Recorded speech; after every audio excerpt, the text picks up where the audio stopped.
నిజానికి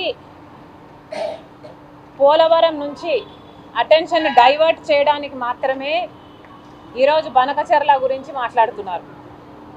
అసలు పోలవరం ప్రాజెక్టు బ్రహ్మాండమైన ప్రాజెక్టు, ఆంధ్ర రాష్ట్రానికి లైఫ్ లైను, ఆంధ్ర రాష్ట్రానికి ఈ ప్రాజెక్టు చాలా అవసరము అనే దీనికి జాతీయ హోదా ఇచ్చి మరి పోలవరం ప్రాజెక్టు విభజన హామీలలో ఒకటిగా చేర్చి ఇది ఆంధ్ర రాష్ట్ర ప్రజలకు ఇచ్చిన వాగ్దానంగా నిలబడింది. మరి అలాంటప్పుడు పోలవరం ప్రాజెక్టుని ఎలా లైట్ తీసుకుంటారు? ఇంత చులకనగా ఈరోజు కేంద్ర ప్రభుత్వము కేవలం 25,000 కోట్ల రూపాయలు మిగిలించుకోవడానికి ఈరోజు 83,000 కుటుంబాలకి R&R ప్యాకేజ్ ఇవ్వకుండా తప్పించుకోవడానికి ఈ ప్రాజెక్టు 45 మీటర్లలో కాకుండా 41 మీటరే నీటి నిల్వ చేయాలి అని ఈరోజు కేంద్రం చెప్తుంది.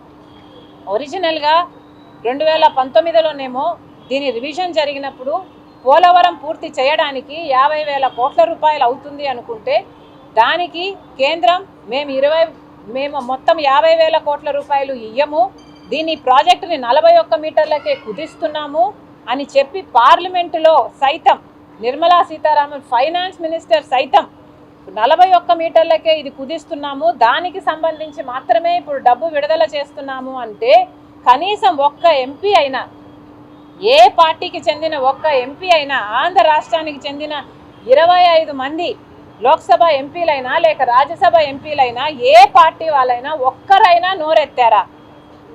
వైసీపీ ఎంపీలైనా, టీడీపీ ఎంపీలైనా, జనసేన ఎంపీలైనా, బీజేపీ ఎంపీలైనా, అసలు ఎంపీలు మీరు ఆంధ్ర రాష్ట్రం నుంచి ఉన్నప్పుడు పోలవరం ప్రాజెక్టును బీజేపీ అంతగా ఖూనీ చేస్తున్నప్పుడు ఇది ఒక 45 మీటర్లలో నీటి నిల్వ చేయకుండా 41 మీటర్లలోనే ఈ ప్రాజెక్టుని నీటి నిల్వ ఒప్పుకుంటే అసలు ఇది గ్రావిటీ బేస్డ్ ప్రాజెక్టే కాదు, ఇది ఒక లిఫ్ట్ ఇరిగేషన్ ప్రాజెక్ట్ అవుతుంది, ఇది ఒక బ్యారేజ్ అవుతుంది, పెన్నా వరకు నీళ్లు రావు. ఇవన్నీ తెలిసి కూడా ఒక్క ఎంపీ అంటే ఒక్కడు కూడా మాట్లాడలేదు.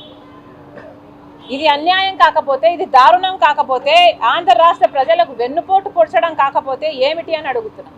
వీళ్ళు మాట్లాడకపోవడానికి ఒకటే కారణం, కేవలం బీజేపీ దృష్టిలో వీళ్ళు చెడు కాకూడదు. ఎందుకంటే బీజేపీ అధికారంలో ఉంది కేంద్రంలో, బీజేపీకి అందరూ తొత్తుల్లా మారి వాళ్ళ కేసుల నుంచి వాళ్ళ పనులు చేయించుకోవడానికి, వాళ్ళ స్వార్థ రాజకీయాల కోసం బీజేపీ గుడ్ బుక్స్లో ఉండాలి. ఇదొక్కటే అజెండా. ఒక్కడంటే ఒక్కడు కూడా మాట్లాడలేదు. వైసీపీ అయినా, టీడీపీ అయినా, జనసేన అయినా ఒక్కరు కూడా నోరు ఎత్తలేదు అంటే దానికి కారణం అందరూ ఈ బీజేపీతో ఏదో ఒక రకంగా పొత్తులు పెట్టుకున్న వారే కాదా? వైసీపీ అయితే అక్రమ పొత్తు పెట్టుకుంది, టీడీపీ జనసేన అయితే ఏకంగా కూటమే కట్టేశారు. మరి ఎందుకు అని అడుగుతున్నాం. బీజేపీ మనకు ఏం చేసిందని చంద్రబాబు గారు ఇలా పొత్తు పెట్టుకున్నారు, కూటమి కట్టారో సమాధానం చెప్పాలి. మనకు ఏదైనా ఒక్క మేలంటే ఒక్క మేలైనా చేస్తున్నారా? నిన్న రాజధాని వైపు చూస్తే రాజధానికి అసలు పిచ్చి మొక్కలన్నీ మొలిచాయి. 10 సంవత్సరాలుగా రాజధాని అసలు ఏమీ నిర్మాణమే లేదు, అమానుషంగా ఉంది. ఇప్పటికీ కూడా అప్పులు ఇస్తున్నారు రాజధానికి.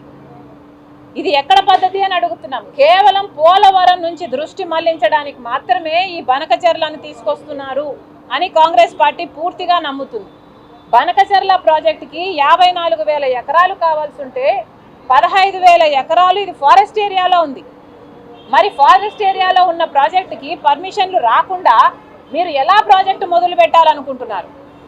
అసలు బనకచెర్ల ప్రాజెక్టు 80,000 కోట్లు కాస్ట్ అయ్యే ప్రాజెక్ట్ అని అంటున్నారు. మరి అంత డబ్బు ఎక్కడి నుంచి తెస్తాడు చంద్రబాబు గారు? ముందు పర్మిషన్లు అని తిరుగుతున్నారే, ఈ పర్మిషన్లతో పాటు 80,000 కోట్ల రూపాయలు ఎక్కడి నుంచి తెస్తారో, లేక కేంద్రమే 80,000 కోట్లు ఇస్తుందో, ఇది పార్లమెంటులో వాళ్ళు అష్యూరెన్స్ ఇచ్చిన తర్వాతనే చంద్రబాబు గారు బనకచెర్ల గురించి మాట్లాడాలని కాంగ్రెస్ పార్టీ డిమాండ్ చేస్తుంది. మొత్తానికి బనకచెర్ల ప్రాజెక్టు కంటే కూడా పోలవరం ప్రాజెక్టుకు వీళ్ళు కట్ చేయాలనుకుంటున్న 25,000 కోట్ల రూపాయలు ఇచ్చి జలయజ్ఞంలోని హంద్రీనివా ఇలాంటి ప్రాజెక్టులు, మిగిలిన ప్రాజెక్టులన్నీ పూర్తి చేస్తే సగంలోనే అయిపోతుంది. 80,000 కోట్లు అవసరం లేదు. జలయజ్ఞంలో బ్యాలెన్స్ ప్రాజెక్టులు, పోలవరం ప్రాజెక్టు పూర్తి చేసుకుంటే బనకచెర్ల ఇచ్చే నీళ్ల కంటే ఇంకా ఎక్కువ నీళ్లు, ఇంకా ఎక్కువ సస్యశ్యామలం అవుతుంది మన రాష్ట్రం. అవన్నీ పక్కన పెడతారట, ఇప్పుడు బనకచెర్లను ఎత్తికేసుకుంటారట. అసలు దీనికి డబ్బులు ఎక్కడున్నాయి? దేనికైనా డబ్బులు ఎక్కడున్నాయి? పోలవరం ప్రాజెక్ట్ అన్నది జాతీయ ప్రాజెక్ట్, రాజధాని అన్నది మనకు కట్టివ్వాలి, డబ్బులు ఇవ్వాలి, ఫ్రీగా ఇవ్వాలి అన్నది మన ఒప్పందం, మన హామీ. అలాంటప్పుడు అవన్నీ మర్చిపోయి ఇప్పుడు కొత్తగా బనకచెర్ల అని అంటున్నారే. అసలు మనకు హక్కులు అయిన పోలవరము రాజధానికే మనం డబ్బులు తెచ్చుకోలేకపోతే బనకచెర్లకి ఎలా డబ్బులు తెచ్చుకుంటాం? చంద్రబాబు గారు సమాధానం చెప్పాలి. కేవలం ఇది అడ్వాన్సులు మొబిలైజేషన్ అడ్వాన్సులు తీసుకొని ఇది ఒక ఏటీఎంగా తయారు చేయడానికి మాత్రమే బనకచెర్ల ప్రాజెక్టును ముందుకు తీసుకొచ్చారు చంద్రబాబు గారని కాంగ్రెస్ పార్టీ ఆరోపిస్తుంది.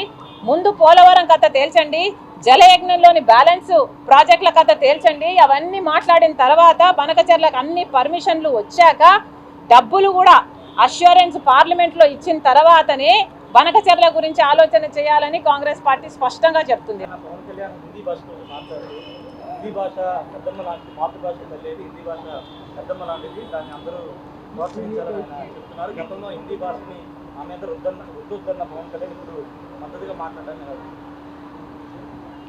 పవన్ కళ్యాణ్ గారు జనసేనలో ఉన్నారో మరి బీజేపీ పార్టీలో ఉన్నారో మరి మాకైతే అర్థం కావటం లేదు. జనం కూడా కన్ఫ్యూజన్లోనే ఉన్నట్టున్నారు.